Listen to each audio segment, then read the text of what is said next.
Believe it or not, getting someone a gift for the holidays can teach us a lot about our brains. Gift giving isn't just about stuff or things. It's about growing our brains using the process of gift giving. To learn more, we turn to clinical neuropsychologist Dr. Sarah Allen.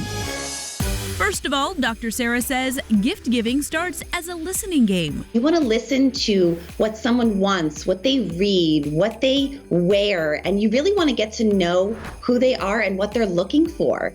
And this builds the front of our brain. She says think of the front of the brain like our secretary. It helps us coordinate, plan, and problem solve. So, we build things like attention and executive skills. We actually get a depth to our brain when we're listening. And she says not only are we building our frontal lobe, but the center of our brain, which deals with emotions. Because when we're listening, we're feeling things, and that tells us what we need to remember. So if we're having an interaction with somebody and we're learning and we're listening for gifts, we're also experiencing an emotion about that. And if what you hear makes you feel a strong emotion, we know that's the one we need to remember. And that means you're gonna win at holiday gift giving this year.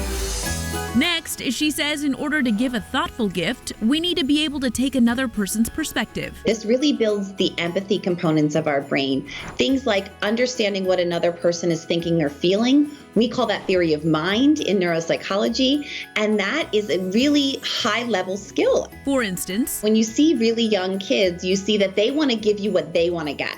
They want to give you that ABC game because they just think you're really going to like it, because that's coming from their perspective. But as we get older, they say, well, this person likes Barbies, so we're going to give them Barbies. She says our brains use things called mirror neurons to help put ourselves in someone else's shoes, because they have a different perspective than you do, and then being able to match all those things together in the perfect gift.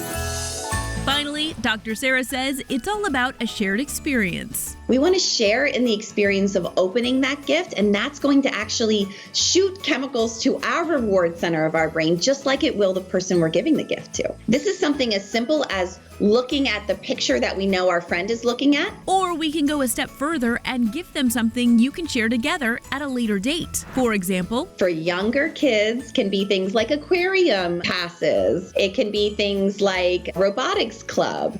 For adults, it can be trips. Or even concerts or cooking classes. When you share in that experience together, you're going to get a double dose of reward system. So it's like giving a gift, but on steroids. Giving us a new perspective this holiday season by learning about the brain science of gift giving is at the top of the list.